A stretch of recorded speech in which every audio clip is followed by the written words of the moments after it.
जय हिंद फ्रेंड्स, हम पढ़ रहे हैं भारत का संविधान, जिसमें हमारा टॉपिक चल रहा है मूल अधिकार।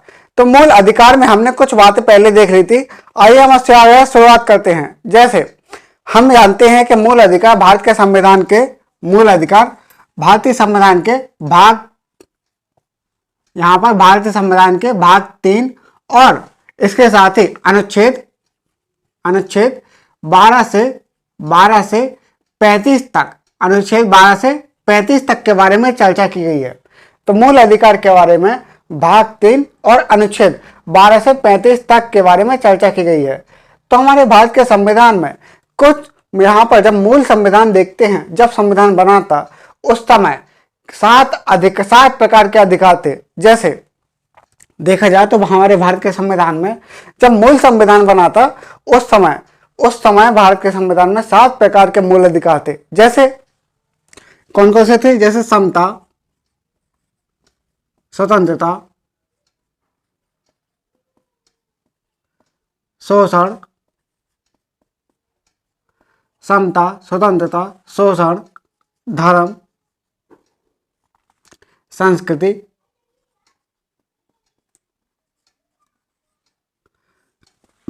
समता, स्वतंत्रता, शोषण, धर्म, संस्कृति। और इसके बाद आता है संपत्ति। क्या? संपत्ति। और इसके बाद आता है क्या? संवैधानिक उपचारों का अधिकार। संवैधानिक उपचारों का अधिकार। ठीक है, तो ये क्या है? कुछ इस प्रकार से यहां पर क्या है, हमारे मूल संविधान में अधिकार थे। लेकिन इसके साथ ही जैसे यहां देखते हैं समता का अधिकार, तो ये कुछ इस प्रकार से यहाँ पर क्या है, बहुत से मूल अधिकार थे। जैसे समता का अधिकार, स्वतंत्रता का अधिकार, शोषण का अधिकार। यहाँ पर क्या है? शोषण के विरुद्ध अधिकार, धर्म की सुरक्षा, धर्म का अधिकार, संस्कृति और शिक्षा का अधिकार, संस्कृति और शिक्षा का अधिकार। ठीक है, और संपत्ति का अधिकार, संवैधानिक उपचारों का अधिकार। ये कुछ इस प्रकार से हमारे संविधान में, मूल संविधान में अधिकार थे। लेकिन क्या हुआ, जो एक ये वाला है संपत्ति का अधिकार, इसको मूल अधिकार की श्रेणी से हटाकर इसको भाग 12 में, मतलब ये क्या है, पहले भाग 3 में था, इसको भाग 12 में और अनुच्छेद 300 का के तहत, अनुच्छेद 300 ए या 300 का के तहत एक कानूनी अधिकार बना दिया गया। मतलब यहां पर क्या है, एक संवैधानिक अधिकार बना दिया है, कानूनी अधिकार बना दिया गया। तो यहां पर हम देखते हैं जो संपत्ति का अधिकार है उसको हटाकर 300 का के तहत इसको कानूनी अधिकार बना दिया गया। तो यहां पर क्या हो गया, इस प्रकार से हम कह सकते हैं कि हमारे अभी के स्थिति में, अभी के टाइम पर कितने अधिकार हैं? 6 प्रकार के अधिकार हैं। समता, स्वतंत्रता, शोषण, धर्म, संस्कृति और संपत्ति। इसको तो हटा दीजिए क्योंकि अब ये क्या हो गया, अब ये हो गया कानूनी अधिकार। इसको क्या बना दिया गया? कानूनी अधिकार बना दिया गया। कानूनी अधिकार इसको बना दिया गया। तो हमारे भारत के संविधान में कुछ यहाँ पर क्या है, कुल प्रकार से कितने, अभी जो समय चल रहा है इसमें कितने अधिकार हैं? 6 अधिकार हैं, जिनमें क्या है, जो पहला जो यहाँ पर एक अधिकार था मूल संविधान में था, संपत्ति का अधिकार, उसको हटाकर भाग 12 के तहत इसको क्या बना दिया गया? कानूनी अधिकार बना दिया गया। तो हमारे संविधान में हमारे संविधान में कुछ 6 प्रकार के अधिकार हैं। कितने? 6 प्रकार के अधिकार हैं, जिनमें से क्या है, हम कुछ अधिकार की हम चर्चा कर चुके हैं। जैसे इसमें आता है क्या, इसमें आता है जैसे अनुच्छेद, यहाँ पर क्या है, समता का अधिकार। ये अनुच्छेद यहाँ पर क्या है, 14 से लेकर 18 के बीच में चर्चा की गई है। जो समता का अधिकार है इसके बारे में अनुच्छेद 14 से लेकर 18 के बारे में चर्चा की गई है। और इसके बाद जो समता के बाद आता है स्वतंत्रता का अधिकार, इसके बारे में अनुच्छेद यहाँ पर 19 से लेकर 22 के बारे में चर्चा की गई है। 19 से लेकर कहाँ तक? 22 तक यहाँ पर चर्चा की गई है। फिर अगर हम देखते हैं यहाँ पर शोषण के विरुद्ध अधिकार, तो इसमें क्या है, अनुच्छेद यहाँ पर क्या है, शोषण के विरुद्ध है, शोषण के विरुद्ध जो शोषण के विरुद्ध अधिकार है, यहाँ पर अनुच्छेद कितना 23 और 24, अनुच्छेद 23 और 24 के यहाँ पर बारे में चर्चा की गई है। अनुच्छेद 23 और 24 के बारे में क्या है, अनुच्छेद 23 और 24 में शोषण के विरुद्ध अधिकार के बारे में चर्चा की गई है।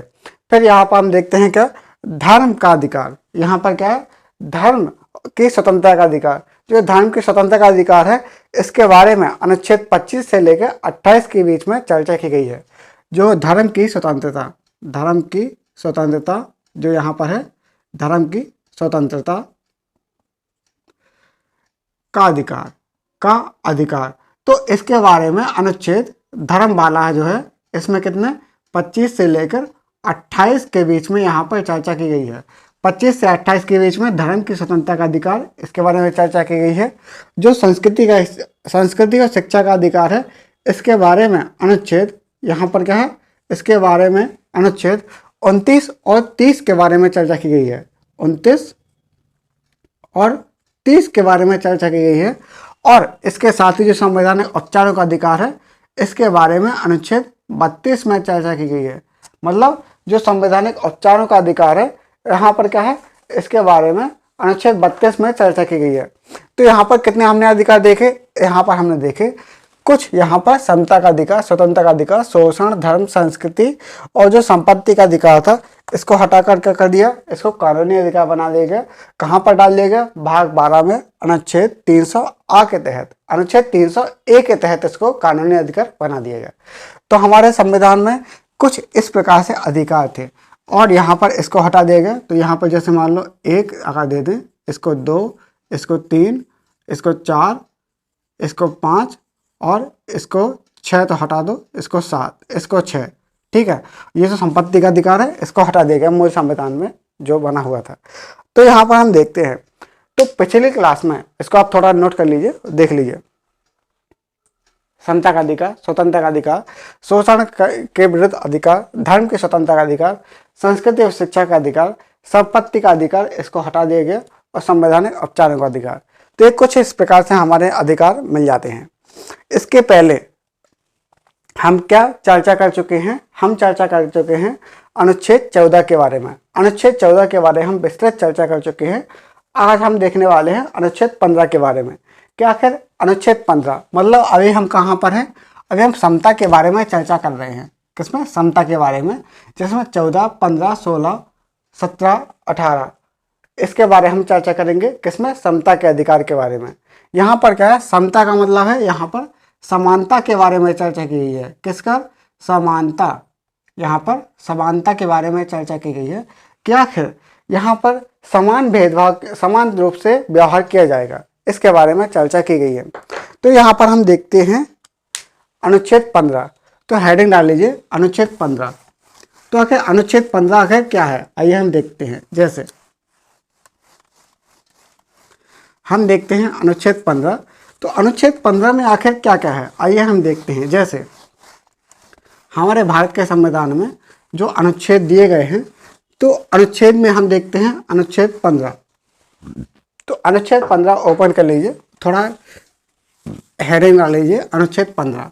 तो आखिर अनुच्छेद 15 क्या है, जैसे अनुच्छेद 15 ये क्या है, अनुच्छेद 15। तो अनुच्छेद 15 क्या बोलता है, अनुच्छेद 15 बोलता है कि कुछ विशेष आधार पर, अनुच्छेद 15 क्या बोलता है, कुछ विशेष आधार पर किसी भी तरह का कोई भेदभाव नहीं किया जाएगा। अनुच्छेद 15 क्या बोलता है, अनुच्छेद 15 बोलता है कि कुछ विशेष आधार पर, कुछ विशेष आधार पर किसी भी तरह का कोई भेदभाव नहीं किया जाएगा। अनुच्छेद 15 क्या बोल रहा है, कुछ विशेष आधार पर किसी भी तरह का कोई भेदभाव नहीं किया जाएगा। जैसे अनुच्छेद 15 क्या बोलता है, अनुच्छेद 15 बोलता है कि कुछ विशेष आधार पर किसी भी तरह का कोई भेदभाव नहीं किया जाएगा।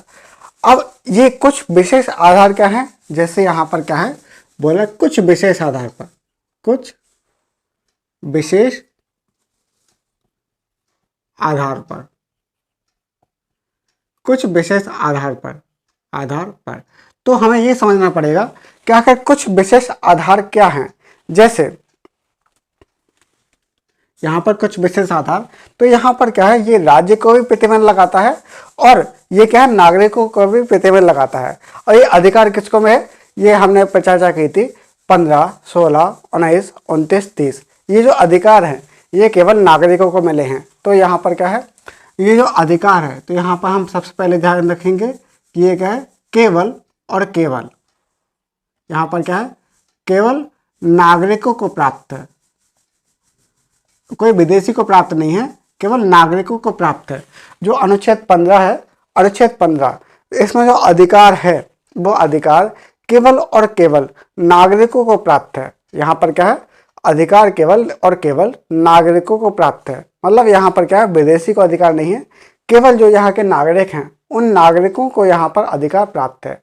तो यहाँ पर हम क्या देखते हैं, यहाँ पर हम देखते हैं जैसे अनुच्छेद 15, अनुच्छेद 15 में बोला गया है, इसके अंतर्गत हम देखते हैं अनुच्छेद 15(1), अनुच्छेद 15(1), अनुच्छेद 15(1) बोलता है, अनुच्छेद 15(1) क्या बोलता है, अनुच्छेद 15(1) बोलता है कि राज्य के द्वारा किसी नागरिक के विरुद्ध, राज्य के द्वारा किसी नागरिक के विरुद्ध केवल, यहाँ पर ध्यान रखना, जैसे राज्य के द्वारा किसी नागरिक के विरुद्ध केवल धर्म, मूलवंश, जाति, लिंग, जन्म स्थान या इनमें से किसी के द्वारा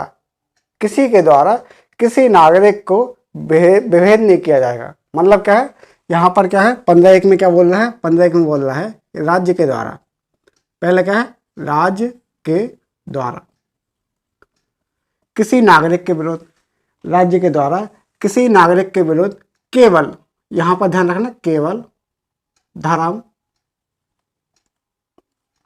मूलवंश, राज्य के द्वारा केवल धर्म, मूलवंश, जाति, लिंग, जन्म स्थान, क्या है, राज्य के द्वारा केवल धर्म, मूलवंश, जाति, लिंग, जन्म स्थान, इनके आधार पर या इनमें से किसी एक के आधार पर किसी नागरिक के विरुद्ध भेदभाव नहीं किया जाएगा। मतलब वहां पे अलग तरीके से ट्रीट नहीं किया जाएगा। अगर राज्य के द्वारा किसी भी तरह का इस जो आधार हैं, इन आधार के द्वारा किसी नागरिक के विरुद्ध भेदभाव नहीं किया जाएगा। तो यहाँ पर हम देखते हैं अनुच्छेद 15(1), यहाँ पर क्या है, राज्य को, यहाँ पर क्या है, ये राज्य को प्रतिबंध लगाता है। जो अनुच्छेद 15(1) है ये क्या है, राज्य को प्रतिबंध लगाता है। अनुच्छेद 15(1) ये राज्य को प्रतिबंध लगाता है। इसके बाद अगर हम देखते हैं अनुच्छेद 15(2), जैसे हमने देखा अनुच्छेद 15(1), 15(1) क्या बोलता है कि राज्य के द्वारा किसी नागरिक के विरुद्ध ये जो कुछ आधार हैं, जैसे धर्म, मूलवंश, जाति, लिंग, जन्म स्थान, इनके आधार पर किसी भी तरह का कोई भेदभाव नहीं किया जाएगा। अब जैसे आता है धर्म के द्वारा, ठीक है। अब इसी प्रकार से जो अनुच्छेद 15(2) है, 15(2) क्या होता है, 15(2) यहाँ पर ये बोल रहा है, यहाँ पर 15(2) में क्या बोल रहा है, 15(2) में ये बोल रहा है कि कोई नागरिक, यहाँ पर क्या बोल रहा है, कोई नागरिक केवल धर्म, मूलवंश, जाति, लिंग, जन्म स्थान के आधार पर किसी नागरिक के विरुद्ध इनमें कोई आधार पर भेदभाव नहीं करेगा। मतलब यहाँ पर क्या बोल रहा है, यहाँ पर बोल रहा है कि किसी नागरिक, कोई नागरिक, यहाँ पर क्या है, कोई भी नागरिक,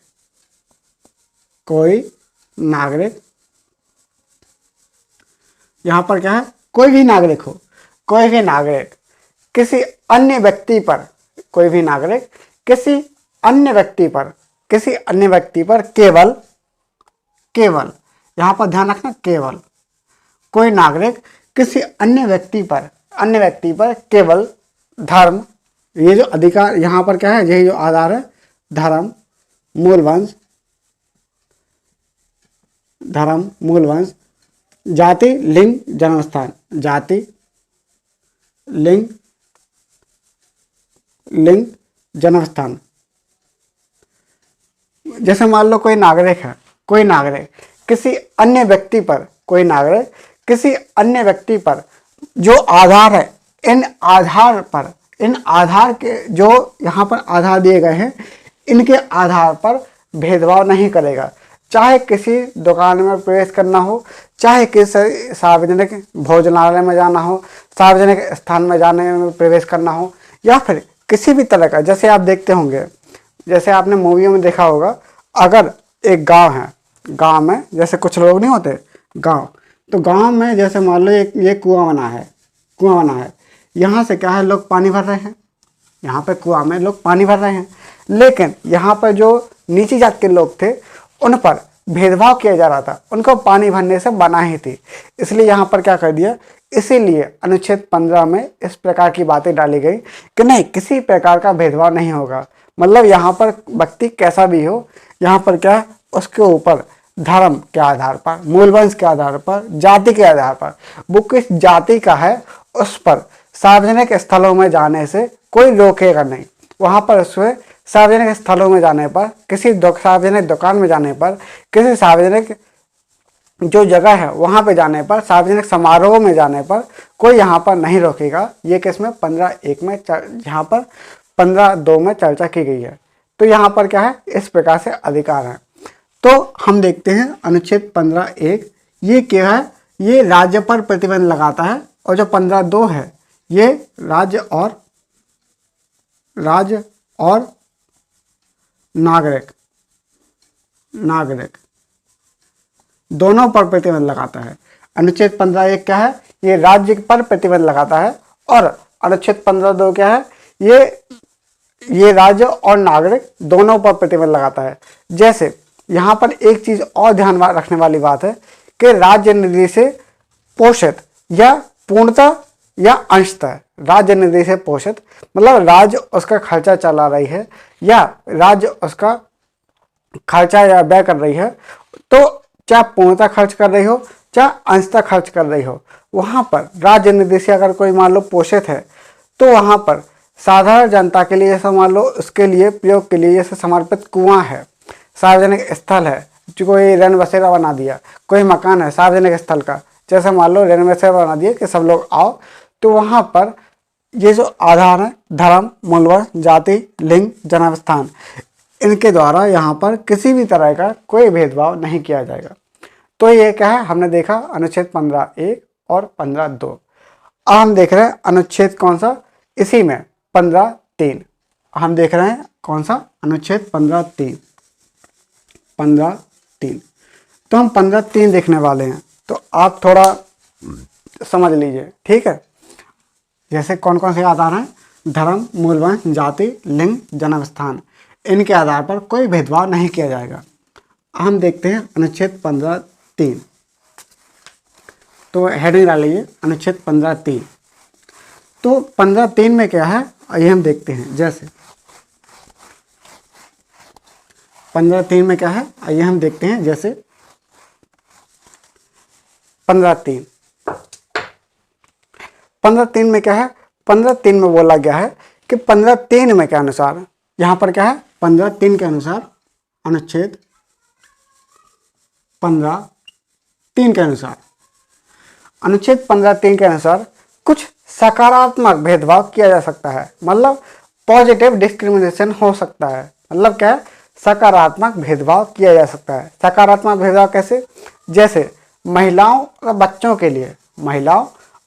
के लिए राज्य के द्वारा कुछ विशेष प्रावधान किया जा सकता है, ताकि उनको कुछ सुविधाएं दे सकें। जैसे महिलाओं और बच्चों के लिए कुछ प्रकार से यहाँ पर भेदभाव किया जा सकता है। जैसे अनुच्छेद 15(3 में क्या है कि सकारात्मक भेदभाव किया जा सकता है, राज्य के द्वारा कुछ सकारात्मक रूप से भेदभाव किया जा सकता है। इसके लिए राज्य के द्वारा विशेष प्रावधान बनाए जा सकते हैं कि महिलाओं और बच्चों के लिए, यहाँ पर क्या है, अनुच्छेद 15(3 कुछ सकारात्मक भेदभाव किया जा सकता है। सकारात्मक भेदभाव किया जा सकता है। क्या सकारात्मक भेदभाव किया जा सकता है, यहाँ पर किसके लिए, महिलाओं और बच्चों के लिए, महिलाओं और बच्चों के लिए यहाँ पर क्या है, राज्य के द्वारा महिलाओं और बच्चों के लिए कुछ सकारात्मक रूप से भेदभाव किया जा सकता है। जो यहाँ पर क्या है, जो 15(1) में नहीं था, जो 15(2) में नहीं था, 15(1) और 15(2) में क्या था कि किसी भी तरह का भेदभाव नहीं होगा। लेकिन 15(3) क्या बोल रहा है, 15(3) बोल रहा है कि कुछ सकारात्मक रूप से भेदभाव किया जा सकता है महिलाओं और बच्चों के लिए। मतलब महिलाओं और बच्चों के लिए जो सकारात्मक भेदभाव है, पॉजिटिव डिस्क्रिमिनेशन है, ये किया जा सकता है। और इसके लिए राज्य के द्वारा विशेष प्रावधान बनाए जा सकते हैं। जैसे यहाँ पर एक बार आता है क्षैतिज आरक्षण। यहाँ पर क्या है, इसके अंतर्गत क्षैतिज आरक्षण क्या है, इसके अंतर्गत जो क्षैतिज आरक्षण है, क्षैतिज आरक्षण, क्षैतिज आरक्षण दिया जा सकता है। मतलब हॉरिजॉन्टल डिस्क्रिमिनेशन, यहाँ पर हॉरिजॉन्टल रिजर्वेशन, हॉरिजॉन्टल, ठीक है, हॉरिजॉन्टल रिजर्वेशन, ठीक है। यहाँ पर क्या है, राज्य के द्वारा, जैसे इसमें 15(3) में क्षैतिज आरक्षण भी शामिल है। तो बात आती है कि आखिर क्षैतिज आरक्षण क्या है। क्षैतिज आरक्षण क्या है? एक क्षैतिज आरक्षण होता है यानी हॉरिजॉन्टल रिजर्वेशन, और एक वर्टिकल यानी ऊर्ध्वाधर आरक्षण होता है। जैसे क्षैतिज आरक्षण जैसे देखते हैं, ऊर्ध्वाधर आरक्षण क्या है, ऊर्ध्वाधर आरक्षण। तो ऊर्ध्वाधर आरक्षण में क्या है, ऊर्ध्वाधर आरक्षण में जैसे यहाँ पर जैसे मान लो हमने क्या कर दिया, हमने जैसे ब्राह्मण, क्षत्रिय, वैश्य, शूद्र, मतलब जातियों, हमने क्या है, जातियों के आधार पर उसको क्या है, रिजर्वेशन दिया। जाति के आधार पर हमने उसको रिजर्वेशन दिया। क्या है, जैसे मान लो जाति के आधार पर, जाति के आधार पर अगर हमने कोई आरक्षण दिया, जाति के आधार पर अगर हमने कोई उसको आरक्षण दिया, तो यहाँ पर क्या हो जाएगा, अगर हमने जाति के आधार पर उसको आरक्षण दिया तो क्या हो जाएगा, ये हो जाएगा ऊर्ध्वाधर आरक्षण यानी वर्टिकल रिजर्वेशन। वर्टिकल रिजर्वेशन क्या हो गया, यहाँ पर हो जाएगा वर्टिकल रिजर्वेशन। वर्टिकल रिजर्वेशन यानी जाति के आधार पर हमने आरक्षण दिया। अगर हम देखते हैं क्षैतिज आरक्षण, क्षैतिज आरक्षण में क्या है कि एक जाति में तो हैं, लेकिन हमने महिलाओं और बच्चों के लिए कुछ सुविधाएं दे दी। जो यहाँ पर क्या है, महिलाओं बच्चों के लिए, जैसे कोई स्वस्थ व्यक्ति है, कोई लंगड़ा लूला व्यक्ति है, उनके लिए हमें विशेष सुविधाएं देगी। मतलब क्या है, जाति तो एक ही है, लेकिन यहाँ क्या है, महिलाओं के लिए हमने कुछ विशेष सुविधाएं दे दी। महिला पुरुष के लिए, जैसे यहाँ पर क्या है, महिलाओं पुरुष में भेद कर दिया। यहाँ पर क्या है, क्षैतिज आरक्षण में मतलब एक जाति में तो हैं, यहाँ पर क्या है, एक जाति में तो हैं, लेकिन महिलाओं और पुरुष में विभेद कर दिया गया। महिलाओं और यहाँ पर क्या है, महिला और पुरुष में विभेद किया जा सकता है। महिला और पुरुष में विभेद किया जा सकता है। मतलब मेल और फीमेल में प्रवेश, यहाँ पर क्या है, यहाँ पर भेदभाव किया जा सकता है। तो ये क्या है, यहाँ पर है क्षैतिज आरक्षण। और ऊर्ध्वाधर आरक्षण क्या है, एक जाति के आधार पर है, अलग अलग जाति है उनके आधार पर भेदभाव किया जा सकता है, मतलब राज्य के द्वारा। यहाँ पर अगर मान लो कोई पिछड़ी जाति है जिसका राज्य में कोई यहाँ पर प्रतिनिधित्व नहीं है, जो मतलब ग्रसित है, जो यहाँ पर क्या समस्याओं से ग्रसित है, जो बहुत पिछड़ी हुई जाती है, उसके उत्थान के लिए राज्य के द्वारा कुछ अगर मान लो आरक्षण दिया जा रहा है, कुछ प्रयास किया जा रहा है, तो उसको हम क्या बोलते हैं, उसको बोलते हैं हम ऊर्ध्वाधर आरक्षण। और क्षैतिज आरक्षण में क्या है कि राज्य के द्वारा जब एक जाति के अंदर जब स्त्री और पुरुष इनमें भेदभाव किया जा सके, स्त्रियों के लिए भी, स्त्रियों के उत्थान के लिए भी यहाँ पर प्रयास किया जा सके, उसको हम क्या बोलते हैं, क्षैतिज आरक्षण। जैसे स्थानीय निकाय में महिलाओं को प्रतिनिधित्व सुनिश्चित करने के लिए यहाँ पर 1/3 आरक्षण कर दिया गया महिलाओं के लिए। तो ये क्या है, ये किसके अंतर्गत किया है, ये किया है क्षैतिज आरक्षण के तहत। किसको, क्षैतिज आरक्षण के तहत इसको किया गया है। तो यहाँ पर हमने देखा अनुच्छेद 15(1), 15(2) और 15(3). अब देखते हैं हम अनुच्छेद इसी में। अब एक चीज़ हम देखते हैं अनुच्छेद 15(4). अब 15(4) क्या है, ये 15(4) मूल संविधान में नहीं थे। जो 15(4) है ये क्या है, मूल संविधान में नहीं थे। तो ये आए कहाँ हैं, ये कहाँ से आए, तो जो अनुच्छेद 15(4) है अनुच्छेद 15(4), 15(5) और 15(6). कौन कौन से? अनुच्छेद 15(4), अनुच्छेद 15(4), 15(5), 15(5) और 15(6). ये इनको क्या है, संविधान संशोधन के द्वारा संविधान में शामिल किया गया। 15(4), 15(5) और 15(6) के द्वारा इनको संविधान संशोधन के द्वारा इनको शामिल किया गया। तो 15(4) कब आया था? तो 15(4) को प्रथम संविधान संशोधन 1951, 15(4) को प्रथम संविधान संशोधन 1951 के द्वारा, प्रथम संविधान संशोधन 1951 के द्वारा इसको शामिल किया गया। 15(4) को प्रथम संविधान संशोधन 1951 के द्वारा भारतीय संविधान में शामिल किया गया।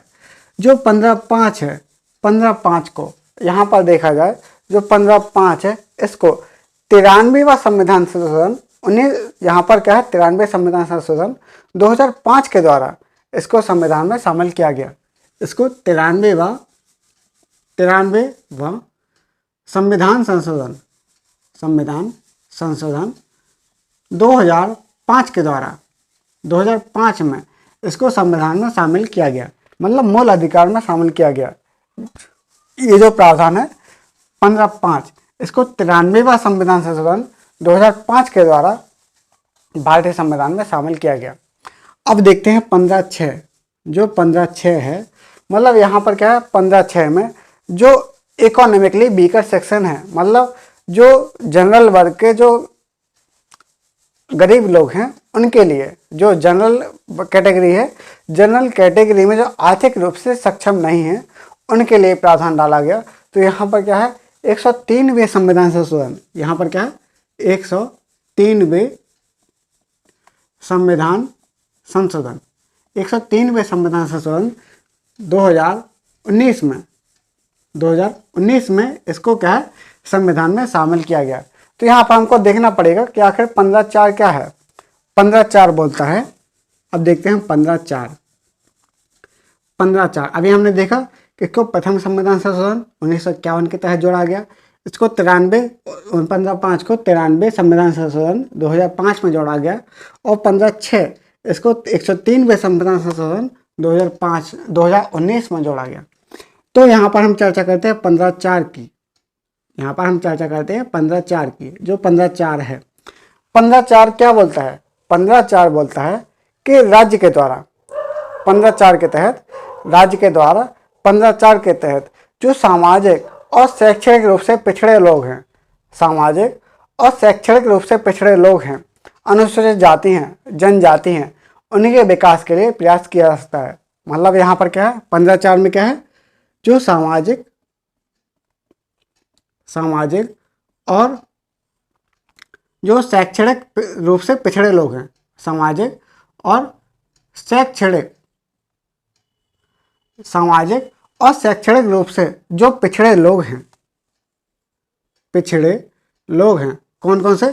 सामाजिक और शैक्षणिक रूप से जो पिछड़े लोग हैं उनके लिए राज्य द्वारा विशेष प्रयास किया जा सकता है। मतलब यहाँ पर जो सामाजिक और शैक्षणिक रूप से पिछड़े हैं, जैसे मान लो यहाँ पर क्या पिछड़े, ST यानी अनुसूचित जाति और जनजाति, यहाँ पर क्या है, SC और ST, SC व ST मतलब अनुसूचित जाति और जनजाति के लिए राज्य द्वारा विशेष प्रयास किया जा सकता है। मतलब ये क्या है, यहाँ पर राज्य के द्वारा कुछ विशेष प्रोत्साहन दिया जा सकता है, कुछ यहाँ पर इनके उत्थान के लिए, आगे आने के लिए यहाँ पर राज्य के द्वारा कुछ विशेष प्रकार से प्रयास किया जा सकता है।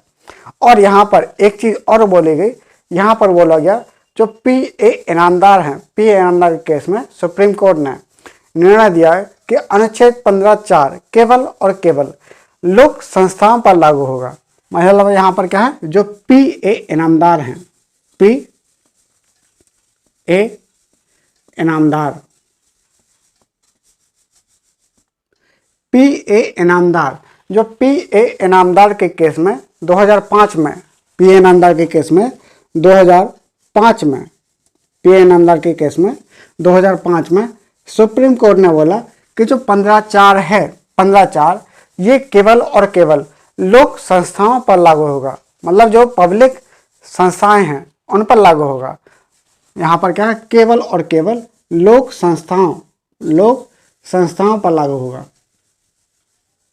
यहाँ पर क्या है, पी एन अंदर के केस में सुप्रीम कोर्ट ने बोला कि जो 15(4) है ये केवल और केवल लोक संस्थाओं पर लागू होगा।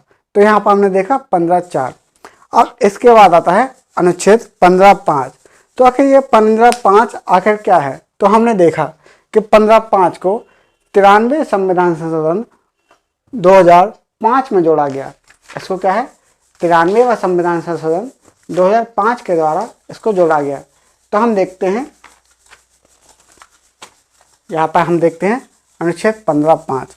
तो 15(5) को हमने 93 संविधान संशोधन 2005 के द्वारा इसको जोड़ा गया। तो हम देखते हैं अनुच्छेद 15(5). तो आखिर अनुच्छेद 15(5) आखिर क्या है? यहाँ पर है पिछड़ा वर्ग के लिए, यहाँ पर क्या है, पिछड़ा वर्ग के लिए यहाँ पर आरक्षण की बात की गई है। मतलब पिछड़ा वर्ग के लिए यहाँ पर क्या है, कुछ विशेष सुविधाएं दी जाएं। पिछड़ा वर्ग हैं उनके लिए कुछ विशेष सुविधाएं दी जाएं। तो 15(5) क्या है, जो 15(5) है ये क्या है, ये 15(5) जो 15(5) है ये क्या है, OBC यानी अन्य पिछड़ा वर्ग। इसको कब जोड़ा गया? 1993, यहाँ पर 93वां संविधान संशोधन 2005 में इसको जोड़ा गया। और ये क्या है, अन्य पिछड़ा वर्ग हेतु, अन्य पिछड़ा वर्ग है, अन्य पिछड़ा वर्ग हेतु कुछ विशेष तो सुविधाएं दी जा सकती हैं। यहाँ पर क्या है, 15(5) में क्या बोला गया, 15(5) में बोला गया कि पिछड़ा वर्ग के लिए, मतलब शैक्षणिक संस्थाओं में पिछड़े वर्ग के लिए यहाँ पर क्या है, आरक्षण की बात की गई है। शैक्षणिक संस्थाओं में यहाँ पर क्या है, 15(5) में ये बोला गया है कि शैक्षणिक संस्थाओं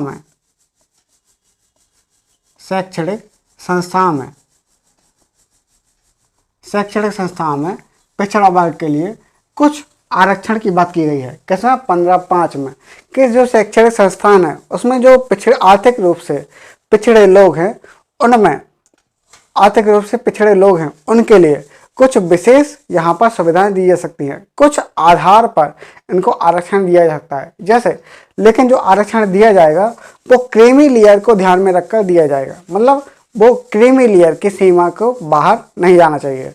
मतलब जो क्रीमी लेयर है, एक यहाँ पर क्या है, रिस्ट्रिक्शन लगा दिया, एक सीमा लगा दी कि यहाँ पर क्रीमी लेयर का पालन किया जाना चाहिए। जैसे यहाँ पर क्या है, शैक्षणिक संस्थाओं में, तो यहाँ पर OBC के लिए एक चीज़ और जोड़ी गई कि अन्य शैक्षणिक संस्थाओं में OBC के लिए आरक्षण तो है, OBC के लिए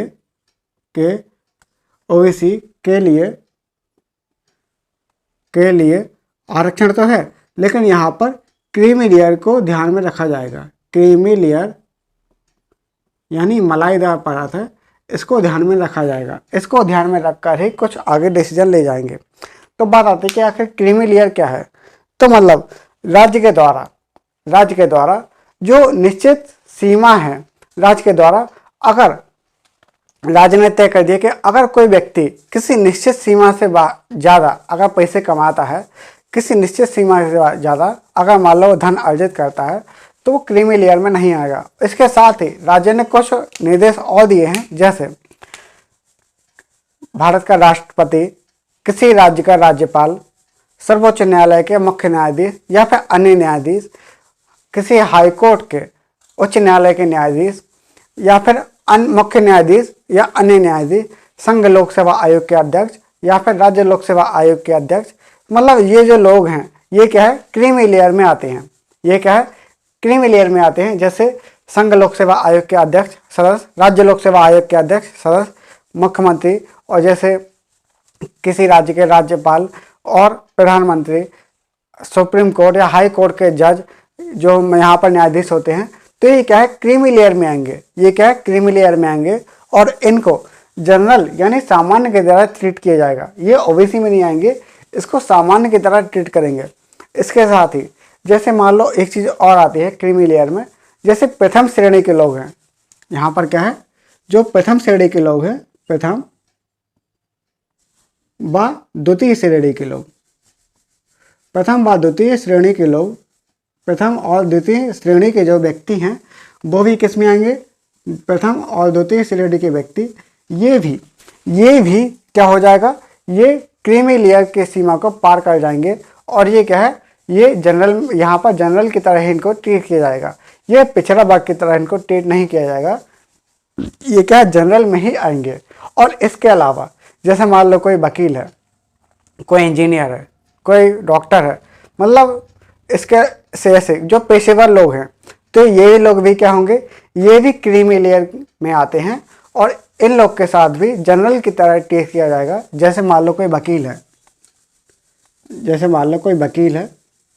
कोई इंजीनियर है, कोई डॉक्टर है, कोई वकील है, कोई इंजीनियर है, कोई डॉक्टर है, कोई मतलब यहाँ पर क्या है, कोई चित्रकार है, कोई यहाँ पर क्या है, मतलब ये लोग जो पेशेवर लोग हैं, यहाँ पर क्या है, जो पेशेवर लोग हैं, पेशेवर लोग, तो ये लोग हैं जो पेशेवर लोग, तो ये लोग भी ये क्या होंगे, ये भी जनरल की तरह इनको ट्रीट किया जाएगा। ये ओबीसी में नहीं माने जाएंगे, इनको जनरल की तरह व्यवहार किया जाएगा, सामान्य की तरह व्यवहार किया जाएगा।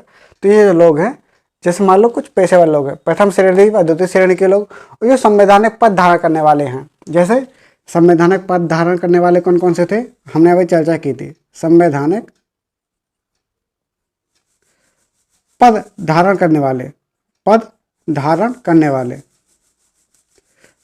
करने वाले जैसे राष्ट्रपति, उपराष्ट्रपति, ठीक है, किसी राज्य के राज्यपाल, लोकसेवा आयोग के अध्यक्ष, संघ लोकसेवा आयोग के अध्यक्ष, राज्य लोकसेवा आयोग के अध्यक्ष, नियंत्रक, महालेखा परीक्षक, मतलब ये कुछ संवैधानिक पद हैं। तो वो क्या होंगे, वो इस श्रेणी से बाहर होंगे, मतलब किससे, अन्य पिछड़ा वर्ग से बाहर हो जाएंगे। तो ठीक है, तो यहाँ पर हमने देखा 15(5). अब इसके बाद तो हमने देखा, ये देखा हमने क्या, क्रीमी लेयर, ये अभी हम देख रहे थे क्रीमी लेयर। और यहाँ पर क्या है, अन्य पिछड़े वर्ग के लिए आरक्षण की बात करी गई है, लेकिन यहाँ पर क्या है, क्रीमी लेयर को ध्यान में रखा जाएगा, क्रीमी लेयर को यहाँ पर ध्यान में रखना पड़ेगा। इसके साथ ही हम देखते हैं अनुच्छेद 15(6). 15(6) क्या बोलता है, 15(6), इसको कुछ नोट करने लायक तो वैसे है नहीं है, नोट करना है तो कर लीजिए या फिर स्क्रीनशॉट ले लीजिए। अब देखते हैं अनुच्छेद 15(6). 15(6) क्या बोलता है, 15(6) बोलता है कि जो आर्थिक रूप से असक्षम लोग हैं, आर्थिक रूप से जो पिछड़े लोग हैं, उनके लिए, आर्थिक रूप से पिछड़े लोग हैं जो किस में है, सामान्य में है, जो जनरल कैटेगरी हैं, लेकिन आर्थिक रूप से पिछड़े लोग हैं, कैसे, जो आर्थिक रूप से कमजोर वर्ग के लिए आरक्षण किसमें, शैक्षणिक संस्थाओं में। 15(6) क्या बोलता है कि जो आर्थिक रूप से पिछड़े लोग हैं, आर्थिक रूप से जो पिछड़े लोग हैं, आर्थिक रूप से पिछड़े लोग हैं, आर्थिक रूप से पिछड़े कैसे, मतलब आर्थिक रूप से सक्षम नहीं है, पिछड़े लोग हैं, तो ये किसके लिए है, ये जनरल के लिए है, सामान्य के लिए, क्या, सामान्य वर्ग के लिए आरक्षण, मतलब जो आर्थिक रूप से पिछड़े लोग हैं, सामान्य वर्ग में, जनरल कैटेगरी में जो आर्थिक रूप से पिछड़े लोग हैं, उनके लिए आरक्षण की बात करी गई है। यहाँ पर भी एक निश्चित समय से, यहाँ पर एक निश्चित सीमा है, इस सीमा के अंदर अगर मान लो कोई व्यक्ति है, कोई निश्चित सीमा है, इस सीमा के अंदर अगर मान लो कोई व्यक्ति है, तो यहाँ पर क्या हो जाएगा, तो ये क्या हो जाएगा, ये हो जाएगा आर्थिक रूप से पिछड़े लोग नहीं रह जाएंगे। मतलब जो आर्थिक रूप से पिछड़े लोग हैं, यदि इनके पास इस सीमा से कम अगर कोई चीज़ है, तो फिर क्या होगा, यहाँ पर ये आर्थिक पिछड़े लोग में आएंगे। जैसे यहाँ पर कुछ सीमा बता दी गई है, जैसे मान लो कोई आर्थिक रूप से पिछड़े लोग में कौन कौन नहीं आएंगे, इनके बारे में चर्चा है कि मान लो जिसके पास 5 एकड़ या उससे अधिक की ज़मीन हो, या फिर कोई व्यक्ति अगर मान लो कोई नौकरी कर रहा हो और जिसकी आय 6 लाख रुपए से ज़्यादा हो, या फिर कोई व्यक्ति है जिसका मकान में एक निश्चित सीमा से ज़्यादा, किसी नगर में किसी निश्चित सीमा से बड़ा मकान हो, या फिर गांव में किसी निश्चित सीमा से ज़्यादा अगर संपत्ति हो, कोई बड़ा खेत हो, उसका बहुत बड़ा मकान हो, बड़ा खेत हो, मतलब वो क्या है, पिछड़ा नहीं है। तो इनके ऊपर क्या हो सकता है, इनके ऊपर यहाँ पर इकोनॉमिकली वीकर सेक्शन यानी EWS, यहाँ पर क्या है, EWS, मतलब उनको आर्थिक रूप से पिछड़ा नहीं माना जाएगा अगर इनके पास एक निश्चित सीमा के बाद, यदि एक निश्चित सीमा से ज़्यादा अगर इनके पास संपत्ति है तो ये क्या है, आर्थिक रूप से पिछड़े नहीं माने जाएंगे। यहाँ पर क्या है, अगर निश्चित संपत्ति है तो ये आर्थिक रूप से पिछड़े नहीं माने जाएंगे। जैसे इनके लिए 10%, यहाँ पर क्या है, 10% आरक्षण की बात की गई है। यहाँ पर EWS के लिए जो 10% आरक्षण है, 10% आरक्षण की बात करी गई है, आरक्षण की बात करी गई है। यहाँ पर क्या, 10% आरक्षण की यहाँ पर बात की गई है, किसमें, 15(6) में। तो हमने देखा अनुच्छेद 15(6). अब यहाँ पर एक केस हुआ था, जैसे एक केस हुआ था, यहाँ पर जो केस हुआ था बालाजी बनाम मैसूर राज के केस में, सुप्रीम कोर्ट ने जो बालाजी बनाम मैसूर राज के केस में, किसमें, बालाजी बनाम मैसूर राज, बालाजी बनाम मैसूर राज्य के केस में 1962 में, बालाजी बनाम मैसूर राज के केस में 1962 में, कब, 1962 में सर्वोच्च न्यायालय यानी सुप्रीम कोर्ट ने कहा कि आरक्षण की सीमा 50% से ज़्यादा नहीं होना चाहिए। यहाँ पर क्या है, बालाजी बनाम मैसूर राज के केस में सुप्रीम कोर्ट ने बोला कि आरक्षण की सीमा, सुप्रीम कोर्ट ने बोला कि आरक्षण की सीमा 50% से ज़्यादा नहीं होनी चाहिए। कब बोला था, ये 1962 में बोल दिया था कि बालाजी बनाम मैसूर राज के केस में 1962 में सुप्रीम कोर्ट ने बोला कि आरक्षण की सीमा 50% से ज़्यादा नहीं होनी चाहिए। और जो जनरल के लिए है ये क्या है, 50% की सीमा से अलग है, 50% सीमा से ये ज़्यादा है। क्या है, जो आर्थिक रूप से सक्षम, यहाँ पर क्या, आर्थिक रूप से पिछड़े लोग हैं, ये क्या है, 50% सीमा से, 50% सीमा के अतिरिक्त है, के अतिरिक्त है। यहाँ पर क्या है, 50% सीमा से ये क्या है, अतिरिक्त है, जो EWS है। तो ये देखा हमने अनुच्छेद 15(6). तो इस प्रकार से हमारा अनुच्छेद 15 खत्म होता है। और इसको आप थोड़ा नोट कर लीजिए, अनुच्छेद 15 आप लिखिए, अनुच्छेद 15 हेडिंग आ लीजिए, अनुच्छेद 15, इसको फटाफट लिखिए। जैसे अनुच्छेद 15 के अनुसार, अनुच्छेद 15 के अनुसार कुछ विशेष आधार पर किसी भी तरह का कोई भेदभाव नहीं किया जाएगा। कुछ विशेष आधार पर किसी भी तरह का कोई भेदभाव नहीं किया जाएगा। ये किसमें, अनुच्छेद 15 में। अब लिखिए 15(1), अगला पॉइंट 15(1), अनुच्छेद 15(1), राज्य के द्वारा, यहाँ लिखिए, राज्य के द्वारा किसी नागरिक के विरुद्ध, राज्य के द्वारा किसी नागरिक के विरुद्ध केवल धर्म, मूल वंश, जाति, लिंग, जन्म स्थान, धर्म, मूल वंश, जाति, लिंग, जन्म स्थान के आधार पर या इनमें से किसी के आधार पर भेदभाव नहीं किया जाएगा। राज्य के द्वारा केवल धर्म, मूल वंश, जाति, लिंग, जन्म स्थान या इनमें से किसी के आधार पर भेदभाव नहीं किया जाएगा। कौन कौन से आधार हैं, धर्म, मूल वंश, जाति, लिंग, जन्म स्थान या इनमें से किसी आधार पर भेदभाव नहीं किया जाएगा। किसके द्वारा, राज्य के द्वारा। अब लिखिए 15(2), अगला पॉइंट, अनुच्छेद 15(2), तो कोई नागरिक केवल धर्म, मूल वंश, जाति, लिंग, जन्म स्थान या इनमें से किसी आधार पर, कोई नागरिक केवल धर्म, मूल वंश, जाति, लिंग, जन्म स्थान के आधार पर या इनमें से किसी आधार पर। अब लिखिए पॉइंट उसी में का, यानी ए, उसमें लिखिए दुकानों, सार्वजनिक भोजनालयों, दुकानों, सार्वजनिक भोजनालयों, होटलों, सार्वजनिक मनोरंजन के साधन हैं उनमें प्रवेश, सार्वजनिक मनोरंजन के साधनों में प्रवेश। अब लिखिए या, उसमें लिखिए खा, अगला पॉइंट उसी में, पूर्ण या अंशतः, यहाँ पर क्या है, पूर्ण या अंशतः, मतलब पूर्ण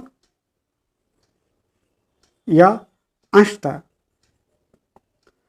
पूर्ण या अंशतः राज्य निधि से जो पोषित हैं, पूर्ण या अंशतः राज्य निधि से पोषित या साधारण जनता के प्रयोग के लिए समर्पित कुआं, साधारण जनता के प्रयोग के लिए समर्पित कुआं, तालाब, स्नान घाट, कुआं, तालाब, स्नान घाट, सड़कों और सार्वजनिक समागम के साधनों में यहाँ पर इसके प्रयोग के संबंध में कोई भेदभाव नहीं किया जाएगा। किसके द्वारा?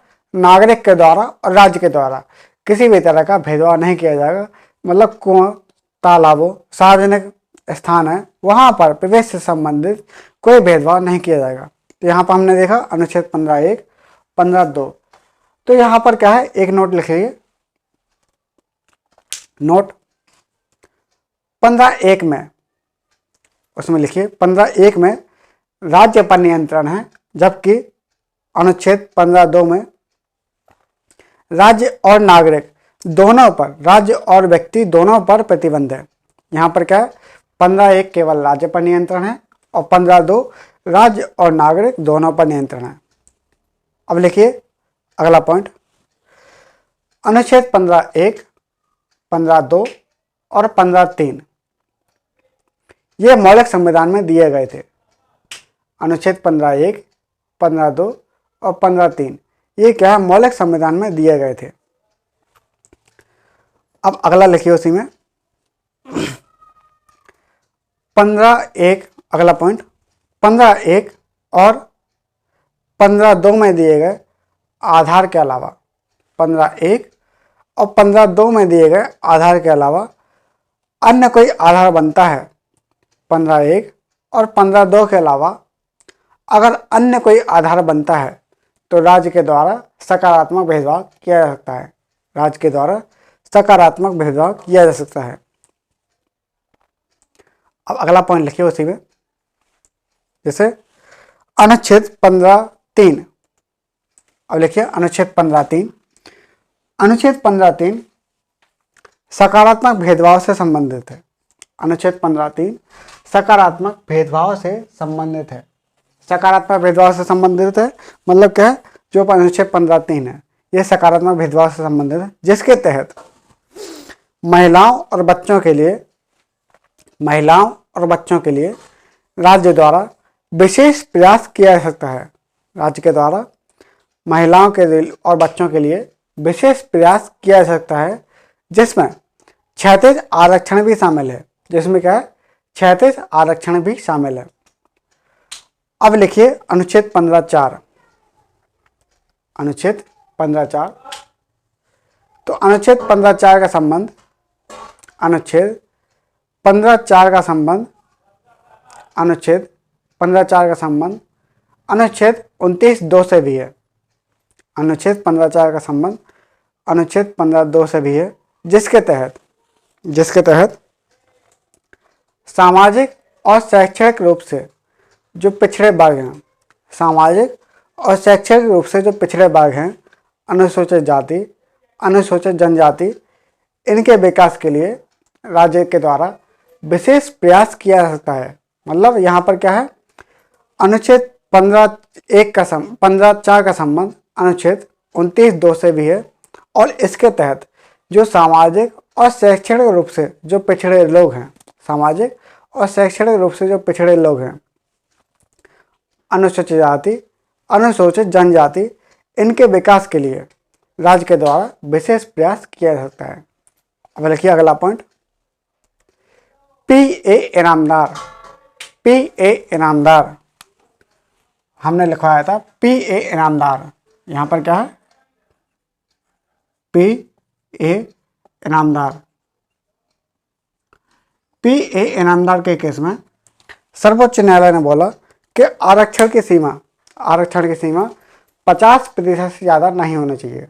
आरक्षण की सीमा 50% से ज़्यादा नहीं होना चाहिए।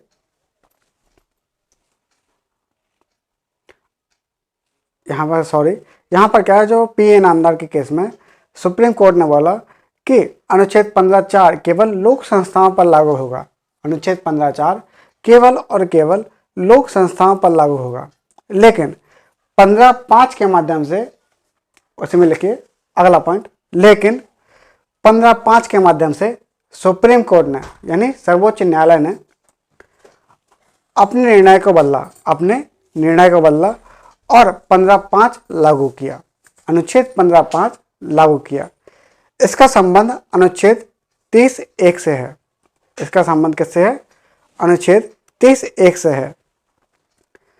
इस 30(1) के यहाँ पर क्या है, 15(5) के तहत अल्पसंख्यक शैक्षणिक संस्थान है, अल्पसंख्यक जो शैक्षणिक संस्थान है, जो क्या है, अल्पसंख्यकों के लिए बने गए हैं।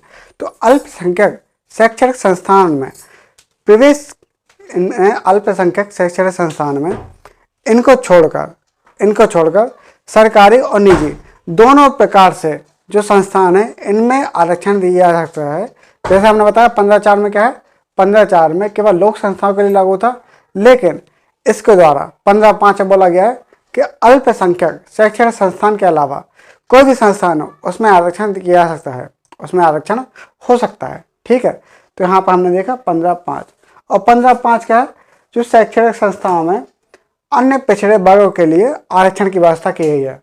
15(5) के तहत जो शैक्षणिक संस्थान में अन्य पिछड़े वर्ग के लिए आरक्षण की चर्चा की गई है 15(5) में। अब 15(6) में क्या है, लिखिए 15(6) में लिखिए कि 15(6) के अनुसार आर्थिक दृष्टि से पिछड़े लोग हैं, आर्थिक दृष्टि से पिछड़े वर्ग के लिए शामिल किया गया, ताकि 15(6) क्या है, आर्थिक दृष्टि से पिछड़े वर्ग के लिए शामिल किया गया ताकि शैक्षणिक क्षेत्र में या अन्य किसी क्षेत्र में उसके विकास के लिए प्रयास किया जा सके। मतलब जो शैक्षणिक क्षेत्र में या अन्य किसी क्षेत्र में उनके लिए प्रयास किया जा सके। तो यहाँ पर हमने देखा अनुच्छेद 15 के बारे में हमने विस्तृत चर्चा की। अगली क्लास में हम देखेंगे अनुच्छेद 16 के बारे में। तो आज के लिए इतना ही, धन्यवाद।